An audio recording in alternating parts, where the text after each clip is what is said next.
Welcome to the Beyond Atheism podcast with me, Nathan Alexander, and my co-host, Todd Tavares. Moving beyond questions of God's existence, this podcast asks what atheists should be doing next in a godless world.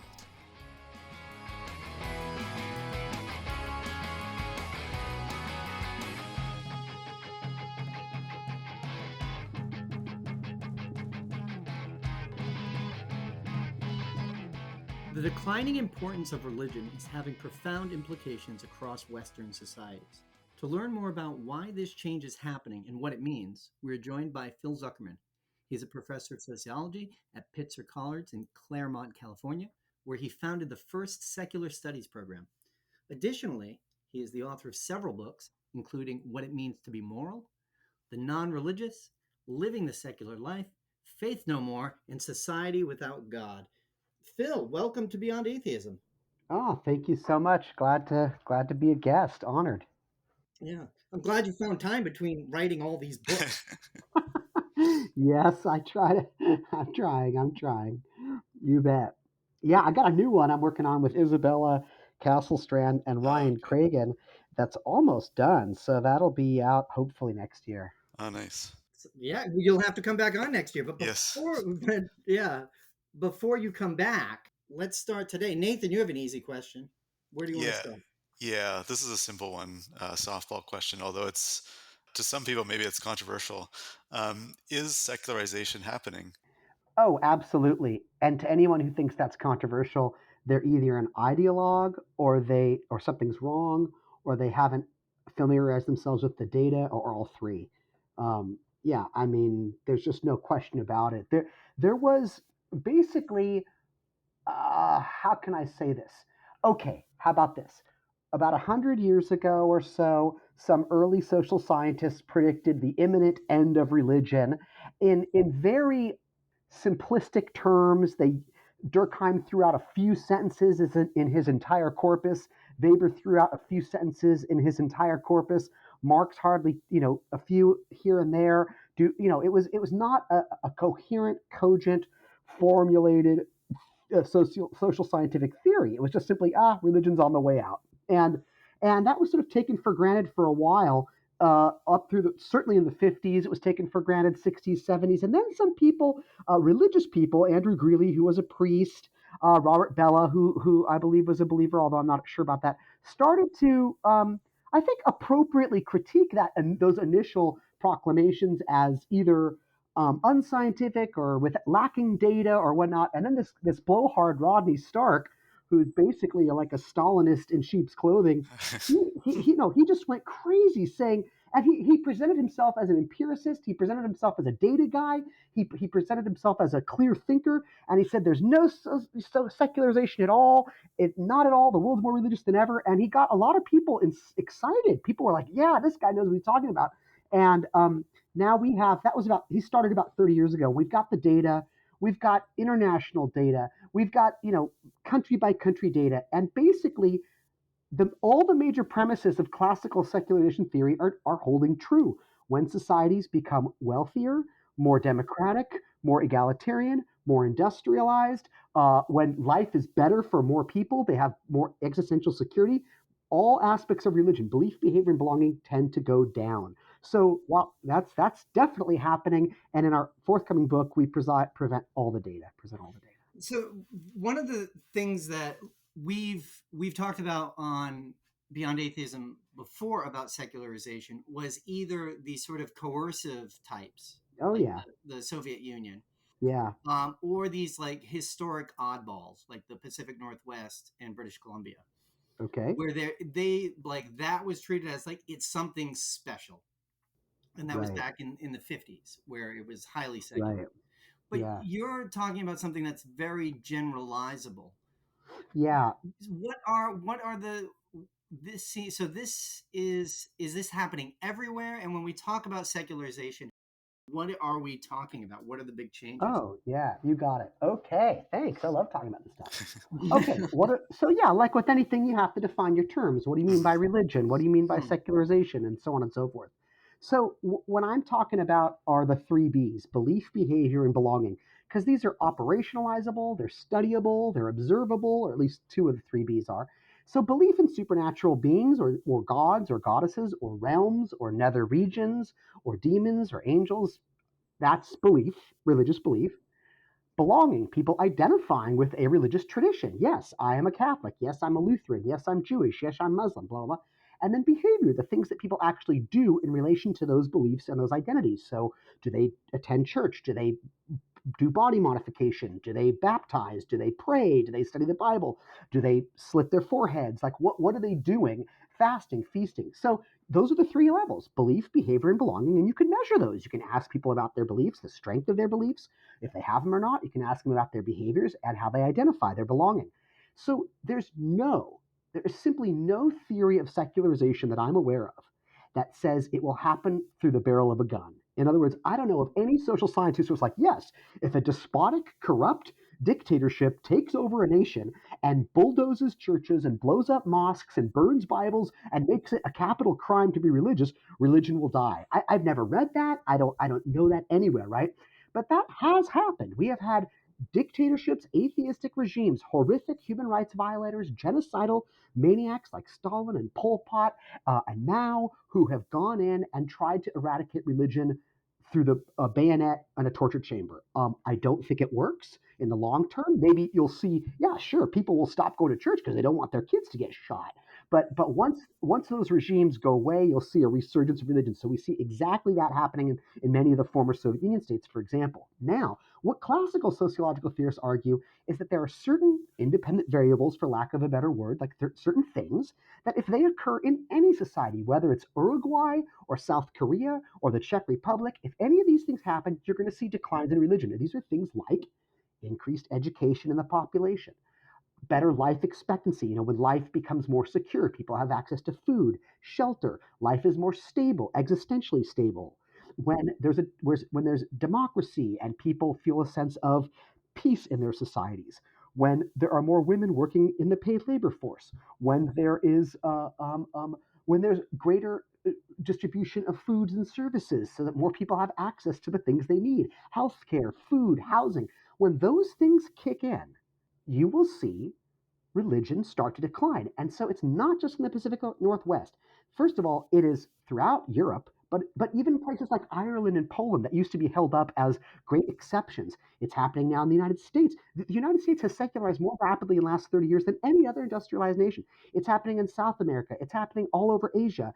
There are exceptions. So places, first of all, where life is still very precarious, where there's poverty and crime and warfare and dictators and hell on earth, you're going to still see religion being very strong. And in certain places where religion was oppressed and is now part of it, if religion has other work to do, meaning it can help assert nationalism or help assert an ethnic pride, you will see religion still be strong. Places like Israel have seen an uptick in religiosity because they are in some kind of existential battle with their Arab/Muslim neighbors, and so nationalism and Zionism is fueled by religious identity.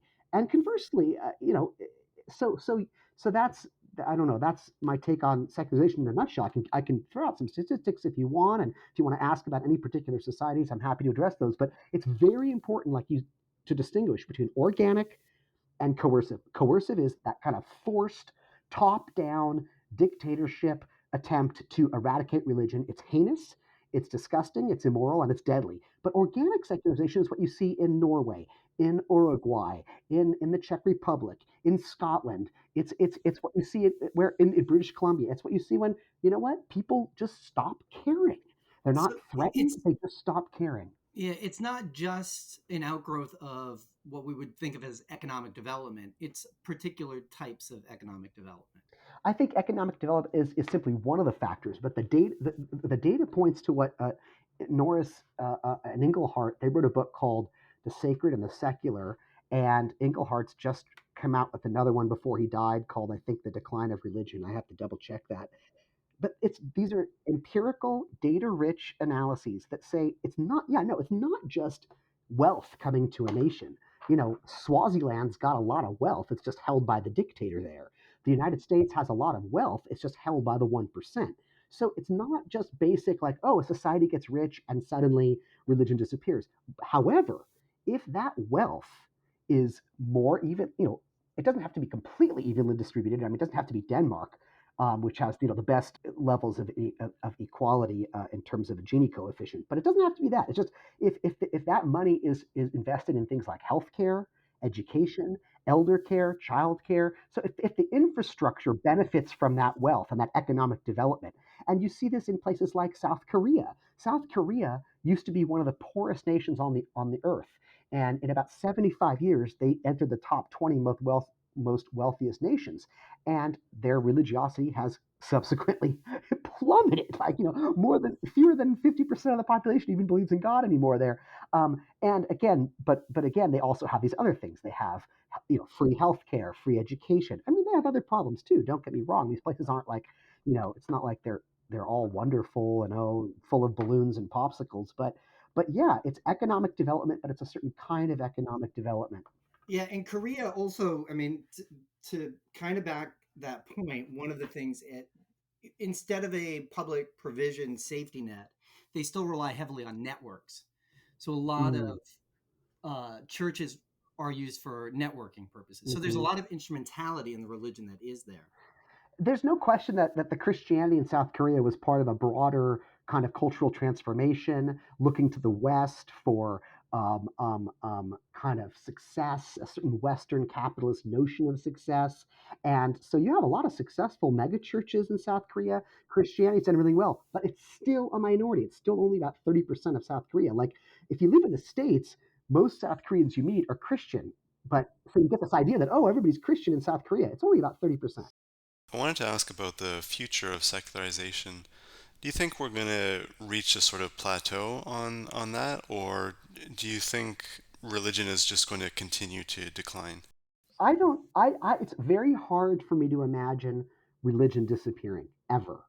I think it taps into too many deep-rooted psychological needs, bioevolutionary needs, social needs. I think it's just too. Our brains evolved in a certain way that we're so susceptible to the kinds of rewards that religion provides most people.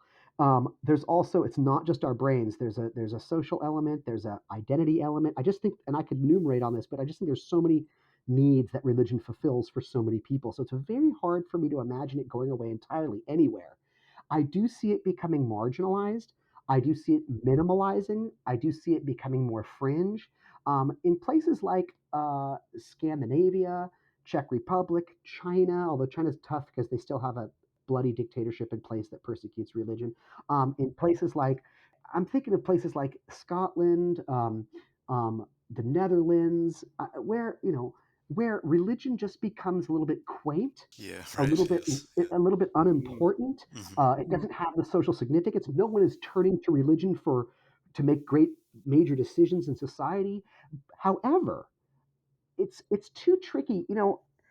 Societies and cultures and histories are too unique around the world. Like, how Japanese society developed is so different from how society developed in Bolivia compared to Arkansas. So it's really hard to say. Like, there are idiosyncratic cultures, I think, that have a different understanding of religion, different ways it's implemented, and different ways it's expressed. So I don't think there's a one size fits all to secularization theory. And then my other caveat is, if shit gets really bad, like, if the climate crisis continues to get bad and life becomes more and more unstable for more and more people, I don't see religion going anywhere. If anything, I see religion increasing. I mean, if life becomes like, the Walking Dead minus the zombies, but if we're all, then of course people are going to turn to tribalism, ethnocentrism, religion, because life is too terrifying. You have to believe that there's a invisible magic daddy who loves you and is looking Yes. out for you. Yes. So, Mm. yeah. Now, I will say this though. Steve Bruce, who's a sociologist of religion, one of my favorites up in Aberdeen, Scotland. He's sort of the granddaddy of a lot of us academically.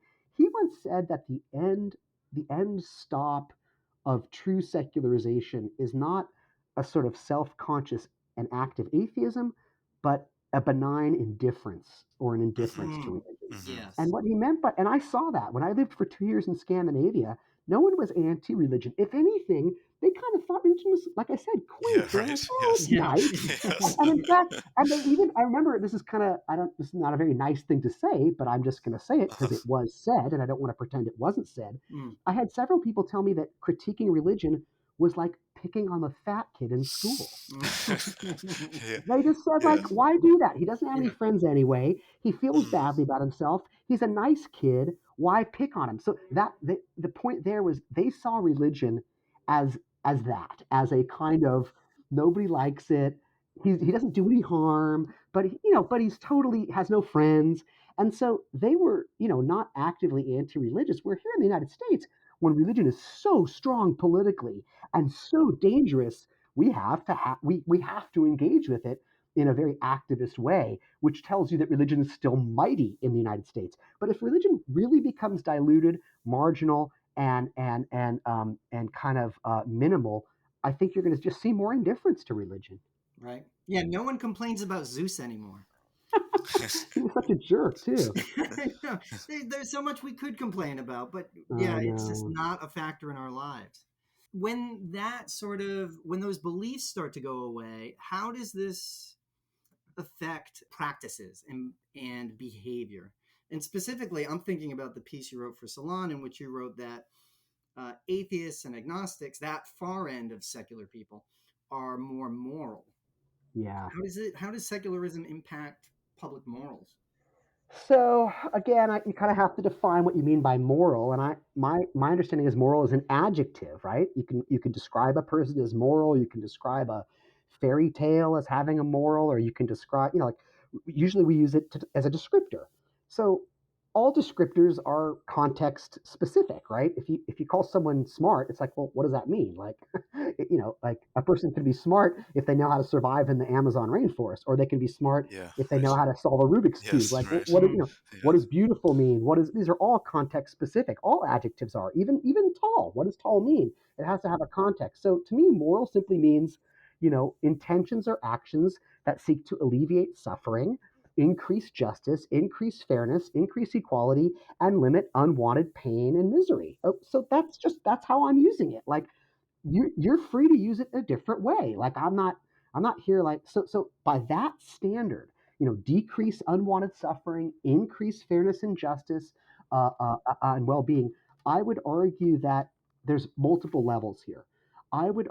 Just an absence of religion does not guarantee morality. Like, we've seen many atheists who are increasing suffering either through despotism, dictatorship, torture.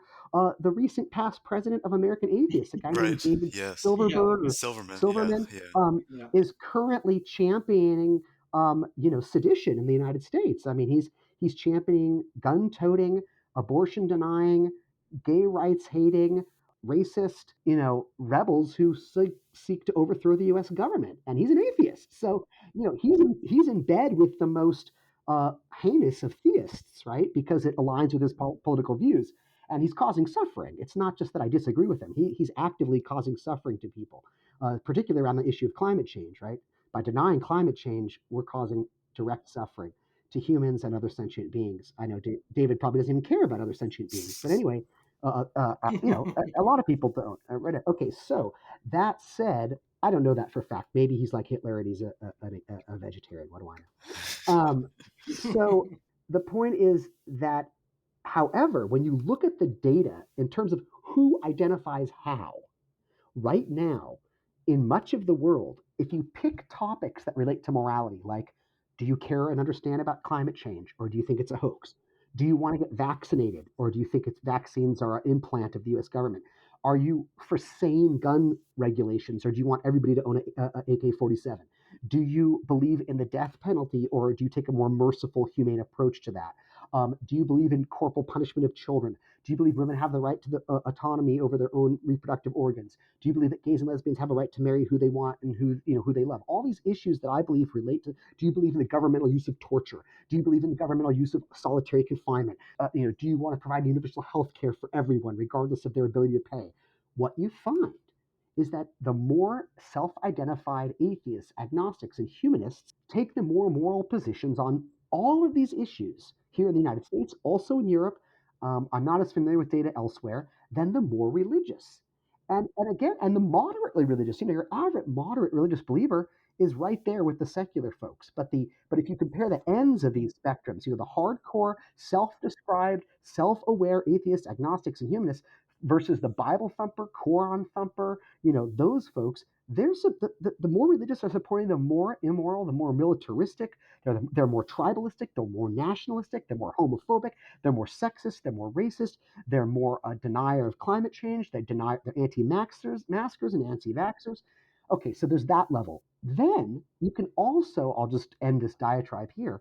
You can also look at all the democracies on planet Earth. And the reason I say democracies is because dictatorships are a whole other ball of wax. And you can have religious dictatorships, secular dictatorships. So among democracies, right, where the will of the people is supposedly what's governing the society, the more secular that society is, meaning the greater levels of degrees of church separation from church and state, and the higher the percentage of the people there who do not go to church, do not believe in heaven and hell, do not believe in God, do not call themselves religious, those societies tend to be the safest, most humane, and have the least degrees of unwanted suffering. Places like Scandinavia, places like Japan, compared to the most religious democracies, which have the highest levels of poverty, inequality, low women's rights, low gay rights, high violent crime rates. I mean, just do violent crime rates for Pete's sake, just violent crime rates, and they are the lowest among the more secular democracies and highest among the more religious democracies. So you can just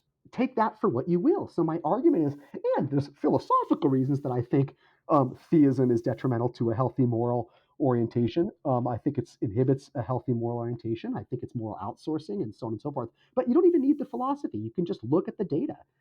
Where is life more humane? Where is there more suffering? Which people support policies that will alleviate suffering? What people support policies that will increase suffering? And the correlations are super strong. To sum that up, it sounds like the further you get from religion on like a personal scale, on this spectrum Hmm. between like hardcore religionist Hmm. to atheist, the Hmm. further you get from religion on that, the more empathetic you become, the more other regarding you become. Like you care about other people, you think about other people. It's part of your worldview, it's part of your morality, it's part of your behavior. The But the data seems closer to you show get, that. but the closer you get to religion as your worldview, guiding light, That's right. lodestone, the That's more right. selfish, self-regarding, uh, Yeah, and tribalistic and tribalistic racist and and callous, sadistic. Well, that's okay, right. sadistic. That might be me editorializing, but that's what we're seeing here. If we look at this spectrum, that's what Indifferent. I would say indifferent to the suffering of others.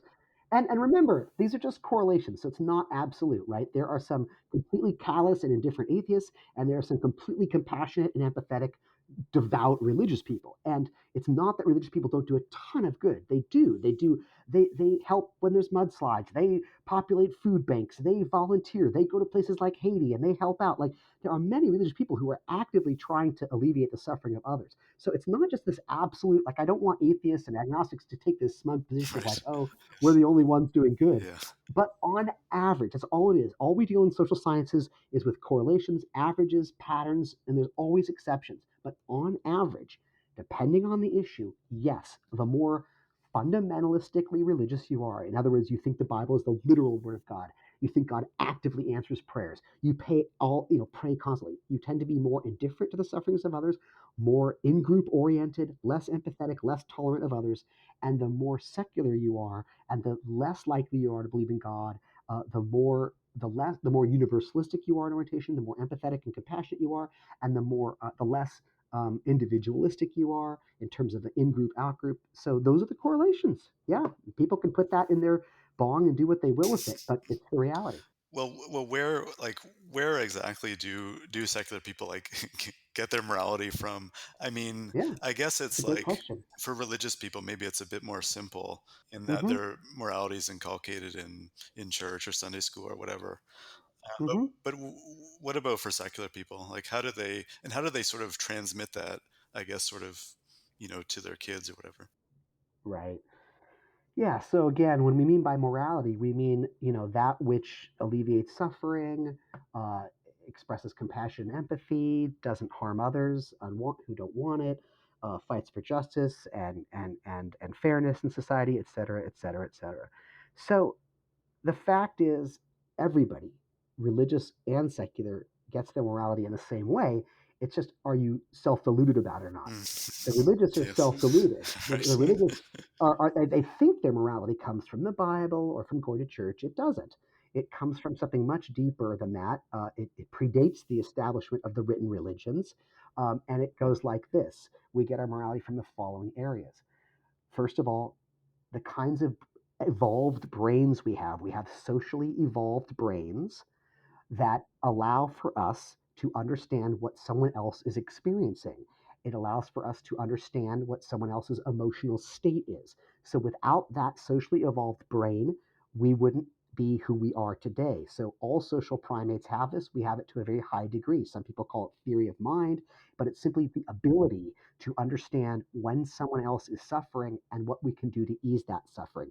And that was functional in our evolution as group pack animals. It allowed, in our long, long, long primate evolved history, those small groups of between 20 and 80 who did a better job of empathizing with each other and showing compassion, they simply had a better chance of reproducing their DNA in the next generation.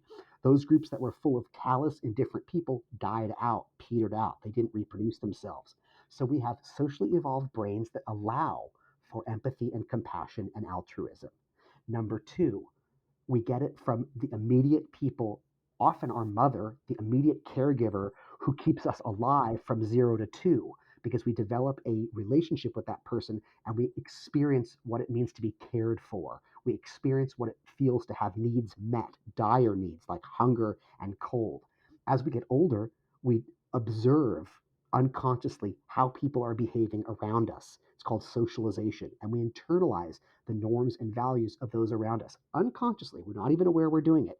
And then as we get even older, we start to reflect and make sense of our world through experience. These are the four sources of morality: our evolved brains, the immediate caregivers who kept us alive from 0 to 2, the people, usually our family and friends around us as we lived up to 0 to 10 or 12, and then our ability to reflect and reason as we grow up and draw conclusions from certain experiences. This is where morality begins and ends. And so secular people get their morality these ways, as do religious people. The only difference is that religious people tell stories and myths and fables and narratives that repeat certain catchphrases or doctrines or tenets. Some are good, some are bad, right? Just like anything in human culture. Some of the stories in religion are wonderful. I mean, I love the story of Cain and Abel. And the story of Cain and Abel is a great moral which says if a parent favors one child over another, it's going to end in murder. Like, it doesn't go well. And so both Cain and Abel give their heavenly father an offering, and the heavenly father likes one offering and not the other. This breeds resentment, jealousy, envy, and hatred. Hello, it's just basic psychology 101. It's really a good story. Now, it's told wrong though. The church is saying, "Oh, look, this is the first murder, and you should care about your brother." So these are just stories, like any story. They're up for interpretation. So sometimes the stories that religions tell are wonderful and ethical and moral. Sometimes the stories religions tell are nonsensical or even counterproductive. So, what I would say is religious people are uh, fooling themselves if they think they're getting their morals from the Bible. We know they're not getting their morals from the Bible. The Bible preaches for slavery. I don't know anybody who's advocating for slavery. Clearly, they're overriding that. They don't want to kill witches. That's right there in the Bible. People interpret these stories based on their pre-religious or under, I don't know what the word is. The morality supersedes the religious stories and dictates usually. And so secular people, the disadvantage is they don't, because they're not being told these things regularly in stories and scriptures and stuff. They actually also sometimes forget where their morality comes from. So when you ask a religious people, where do you get your morality? As you said, they can easily say, oh, I get it from the Bible or I get it from church. And often when you ask secular people where they get their morals, they're actually stumped. Yeah, They kind of right. scratch Yes. their head. They're like, Yes. I never really thought about it. It doesn't Yes. mean they don't have them. Yeah. It just means Yeah. that they haven't had to lay them out in some kind of and think about where it comes from because it is complex Yeah. how we become moral beings. There's no simple pat answer to that question. Yeah. I guess it does. Something like this morality, it is internalized to the point where we don't question it. It's just something we feel, Absolutely. right? Absolutely. I mean, if you feel disgust and pain when you see a baby about to fall out of its carriage. You feel horrible when you see someone getting punched in the face. Like we have visceral, Mm-hmm. most of us, Mm-hmm. and if we don't have those things, there's a psychological description for that. Like if you are totally indifferent to the suffering of others, you have a psychological problem. Like there's something wrong with you, and it's often biochemical. It's often neurological. They can actually see where in the brain there is brain damage for people who are not affected by the suffering of others. Now, that's not to say that you can be socialized to hate. You can be socialized to see other humans as inhuman. No question about it. I mean, the big rub is that we evolved as small groups of primates between 20 and 80 people, which meant we developed an in group favoritism and an out group suspicion and hostility, which is very easily tapped. So there's no question that people can be sort of not psychopathic and yet still be indifferent to the lynching of someone of another race or the beheading of someone of another religion. So that's clearly common, but I don't think it's the overriding disposition. I think the overriding disposition is most of us feel disgust at the suffering of others. We feel disturbed by the suffering of others, and we don't actively seek to do it. And while there are flare ups, genocides flare up, and tribal hostilities flare up, I see those as flare ups, not the default position. I think the default position is most people, most of the time, don't want to inflict pain and suffering on others, don't want to experience themselves, and just want to get on and get by. I wanted to ask about politics, sort of like maybe another level kind of removed from morality. Okay. In a previous episode, we kind of talked about this idea of maybe there's some kind of something inherent maybe to atheist politics. And I sort of thought a way to think about it is this slogan, no gods, no masters, which might help to Yeah. sort of explain atheist politics. I'm wondering, like, do you think there's any kind of inherent political views to atheism? Ugh, yes and no. Okay, so what I would say is there need not be. In other words, atheism is simply not believing in God. And Ayn Rand was an atheist, and Karl Marx was an atheist, and Yeah, there, right. Yes. you couldn't have two more diametrically opposed political orientations, right? Where you have Marx on the one hand, and Ayn Rand on the other. So just at the very, very minimum, atheism is simply I don't believe in God. Now that doesn't tell me anything about your politics. However, I do agree that there is something about obedience to authority, right?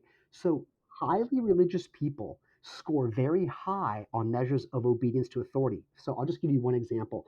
When you ask, social psychologists will ask parents, what traits or characteristics do you most want to cultivate in your children? And they'll give them like 100 options, love of the outdoors, respect for authority, obedience to those in power, thinking for oneself, honesty, whatever it is. The more religious the parents, in other words, the higher they score on religiosity, the more does obedience to authority go to the top of the list. And the more atheistic the parent, the more secular the parent, the more does think for oneself Right. go to the top of Right. the list, Mm. and obedience to authority goes to the bottom. So that's just one example of a measure. So I do agree that atheists and agnostics tend to, again, tend is the operative word, tend to prize skeptical thinking, evidence over anecdote, making up one's own mind, not liking to be part of group think, not liking to go along with the crowd. There's definitely this spirit of individualism that I think is very healthy for democracy and inimical, to dictatorships. So I would argue that yes, secular people tend to be politically left because they don't want a strong dictatorial state.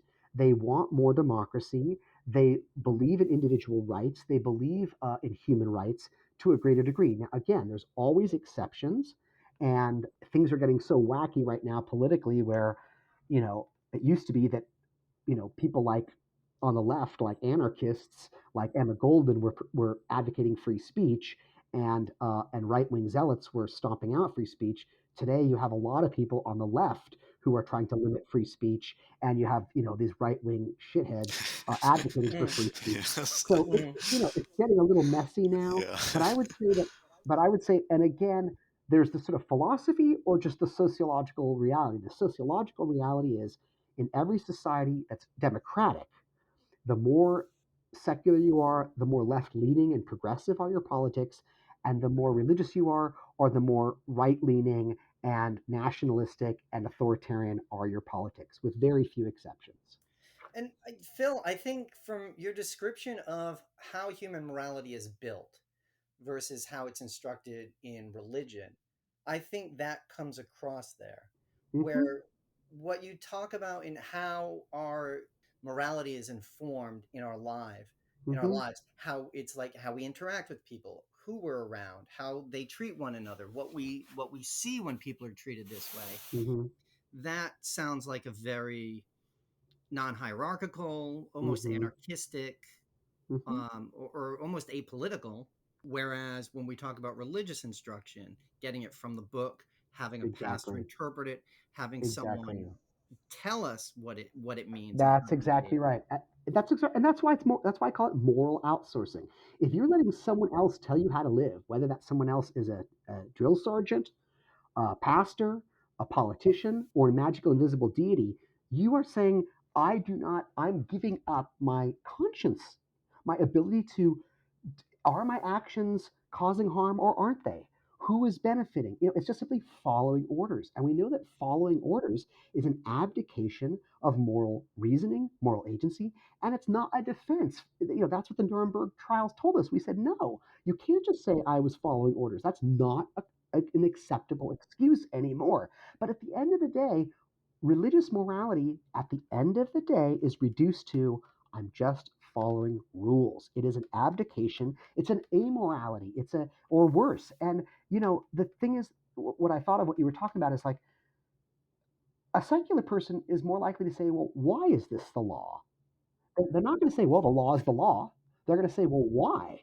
And they're going to say, well, that law is unjust. Or they're going to say, well, that law causes harm, so I'm not bound to follow it. Now, I may suffer for that. You may throw me in jail. You may, that, and I'm going to have to make that choice. Like, is it worth taking a stand here? Am I not going to go to Vietnam and instead, like David Harris did, the student body president at Stanford, spend a year in jail? Well, we all have to make that choice. Mm, And I can't tell right. anybody to make that, but at Or least change you, the you, law. you make it yourself or change the law. You make that choice yourself. You don't just say, well, I'm just following what the rules are. That's a total moral cop out. And I do agree that secular people are more likely to say, well, does this cause harm? What are the consequences of these actions? Who is being harmed? And so that creates a more empathetic and compassionate sort of moral orientation, but it also creates more progressive politics because you stop and you think, well, what are the consequences of this law? Who is being harmed? Who is benefiting? And I definitely think religious people are, I don't think the data shows they're much more likely to say, well, I'm following whatever the law says, and I'm obeying the authorities, and I'm following whatever the dictator says or whatever the God says. There's not much different. God simply is a cosmic dictator, right? God doesn't say, Yes. let's have a conversation. What do you think? Yeah. Hmm. God says, Yeah. obey me or else I'm Hmm. going to send you to hell. So that's, that talk about screwing up morality. Hmm. Yeah, Yeah. Yeah. yeah, Well, in one of the ways that we can learn morality is by talking to others. indeed. And we have some direct questions Great. where we pose moral riddles to people. Oh man, lay it Normally, on me. it's called Can a True Atheist blah, blah, blah. We'll change it Okay. today for you, Phil, and make it Can a Yes. True Secular Person? Okay. So this is just rapid fire. Don't think too much. First thing that comes to your head. Can a true secular person be afraid of death? Yes. No. No? Um, okay. I'm going to say yes because I think we have a genetic, evolved fear of death. So it's hard to override that. But at the end of the day, if you think about it, then no, there's nothing to fear at all. How can you? There's nothing. It's impossible. wherever you are, it's the same where were you in 1604? Does the thought of you not existing in 1604 cause you terror? Of course not. Yeah, I sort of feel like, well, not, I guess the goal is not to get into a tangent on these, but I sort of feel But like, they're great. They're great. yeah, That's Yeah. where the real. but there's something about like the fear of missing out, when you die, like what's going to happen. Oh, Yeah. sure. Yeah, that was Christopher Hitchens had this great quote where he said, when you're about to die, it's not that someone's saying, you're at a party and they tap you on the shoulder and says it's time for you to leave. It's that they say it's time for you to leave and the party will Yes, continue right, without you. exactly. Yes. So, Yeah, exactly. Okay, next question. This one's a real tough one. Can a true secular person use the prayer emoji? yes. And that's because it has such cultural cachet, and we don't have a lot of secular analogs to That's true. to things like when someone's sick. Yeah, we can say like I'm thinking about you, but it doesn't carry the same weight as I'm praying for you. And when you really hope for something, there's something about the prayer emoji that is stronger than the cross your fingers emoji. However, I only use the prayer emoji among secularists because they know where I'm coming from. Yes. I would never use the prayer emoji with someone who didn't know where I was coming from or perhaps could misinterpret it. Ooh, that's clever. Okay, can a true secular person have sex outside the bonds of marriage? Of course. Oh, that's easy. Okay. I thought you were going to say, no, never. One time I had this fever that wouldn't go away, and I was desperate to see a doctor, and my doctor like wasn't in that day, so they're like, well, there's another doctor in the practice, and I'm like, yeah, let me see him. And so I went, and unbeknownst to me, English was not his first language, and so I went in. I had this fever, and he looked at me and he said, "Have you had sex outside your wife?" Oh And I God. and I was like, sorry. And he's like, "Have you had sex?" I don't want to imitate the No, accent no. because that would sound Yeah. like a but I'm like, "Have you?" And he's like, "Have you had sex outside your wife?" And I was like, "Do you mean like, did I come like on a kiss or something? Like what? Like." And then I was like, "Oh no, yeah, no, I Yeah. didn't." He thought maybe I had like VD Right, right. but so yes, I think that if you're secular, you definitely can have sex outside of the bonds of marriage. You can do it openly and honestly, or you can do it furtively and secretively. I would obviously suggest. I think secrets are corrosive to healthy relationships, so I think doing it secretly is not a good idea. Yeah. Can a true secular person take someone else's life? Yes. Fuck yeah. Okay. I Are you fucking kidding me? If I was in the Warsaw Ghetto Uh, in 1943 and the Nazis started in, I would fucking pop their heads off with any Molotov cocktail. I'd bite through their jugular with my teeth. Anybody that was trying to exterminate me and my family, I would just fucking take out faster than. I mean, absolutely. I'm not a pacifist. I believe we all have a right to defend ourselves and our children. yeah. Wow. hmm hmm Well, can a true secular person exploit the environment, to help the well-being of others? Hmm. Ooh, God. Hmm. I Curveball. guess. Well, I mean, it's funny because do you mean can or do you mean should? So obviously, in terms of can, yes, they can. Should they? I guess it depends on what they're doing to the environment and what kind of suffering they're alleviating. So if you were to tell me, hey, I'm going to chop down this beautiful old growth forest in Oregon, but in doing so, I'm going to, end all hunger in the world, I'd say like I guess at the end I'm a utilitarian. Like I'd have to measure the good and the bad and measure the amount of suffering and go from there. All right. These are fun. This is the last one, unfortunately. Can a true secular person tell their kids about Santa Claus? Yes. And the reason I say that is because I think make believe is a healthy and enjoyable part of being human. We tell stories, we imagine, we like to create imaginary worlds, and I think it's perfectly fine to let children experience that wonder and that magic, especially when it is culturally scripted. So, in other words, I think it would be messed up if some parents told their children there was a little green elf named Chidaboth that lived under a rock in their backyard in Yeah. all sincerity, right? And they Yeah. just really drove that fairy tale home. I think that would be fucked up. Yes. But Yeah. if you're doing something that's that's part of the culture and that is easily debunked at the right time. I remember when my son was disabused of that belief. We were walking around the block with him and his friend Lucas. Lucas, by the way, is a practicing Quaker, Mm. interestingly enough.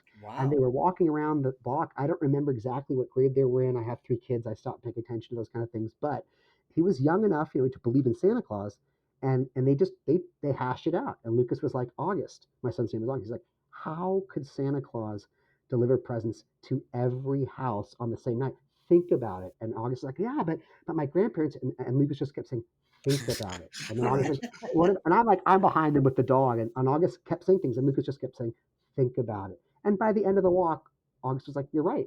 So I thought that Wow. was a very valuable lesson. Yeah, Right? yeah, God, yeah, that's powerful. yeah.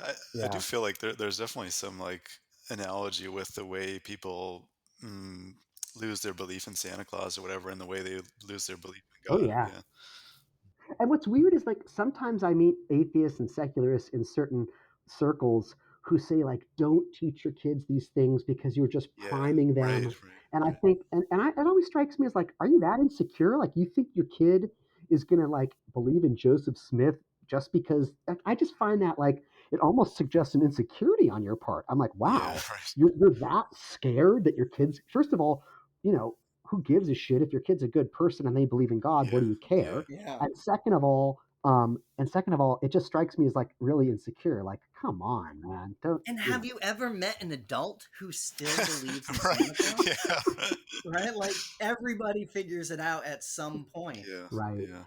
Yeah, it might Yeah, just be priming the pump to get them to reject God in the Mm, same yeah, way. exactly, yeah, exactly. Yeah, yes, right. yeah. Although there is the elf on the shelf, and that's pretty Yeah. creepy. That's like inviting the Stasi into your house for some Oh reason. man.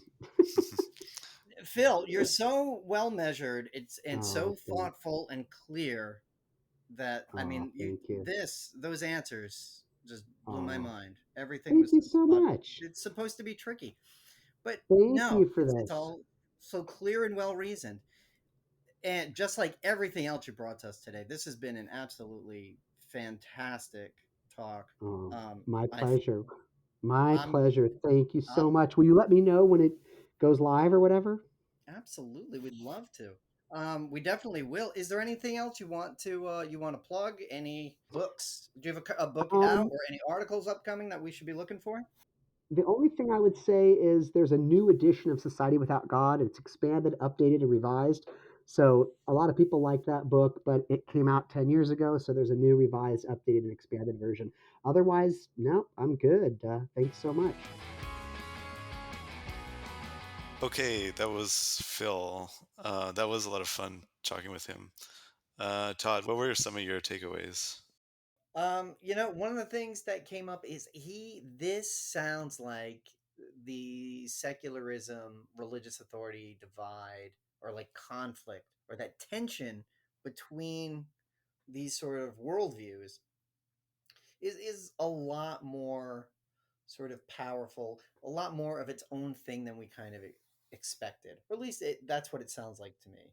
Do you know what I mean? Like this, like if we apply it to particular historical circumstances, current events that might be happening right now, and we put it through this lens of secular versus religious, it does help to explain things. Like, That's one thing. well, like for example. Abortion laws, right? I don't Mm, know if yeah, in women's rights, yeah, yeah. that's true. Time this is being recorded, the great historical irony is that there was a lot of gnashing of teeth and rending of cloth over the loss of Afghanistan and how America failed to secure the rights of women in a foreign country, and then at the exact same time, Republicans in red states are eroding women's rights for pretty much the same reason, right? It's not scientific. It's not. I mean, I don't even know what the argumentation is. I guess the morality, but the morality comes from a religious authority. Yeah, yeah. It's interesting. I mean, like, I guess, I mean, with regard to abortion, I guess the argument is like they're trying to protect the unborn fetuses. But then like you always see stuff like in places where, with a really good social safety net and things like that, and like good access to birth control and things like that, the abortion rate declines a lot. So you would think if that was really your goal, then you would work to do those things. But anti-abortion people really don't do those things, which leads one to wonder, or or to think that it's really about like sort of controlling their sexuality, like women's sexuality. You know what's interesting about that, what you just said, is I don't know if you're talking about Afghanistan or Texas. And that Yes, exactly. Right, I right. think proves the point, right? Yeah, Like it's yeah. not Hmm, I hmm. mean, we could get into that, but this idea, if we look at this through a secular versus religious, like those different ends of the spectrum, it helps explain that, right? That's Yeah, yeah. yeah, There's a lot of meat on those bones. yeah, Yeah. yeah. And what it's And so yeah.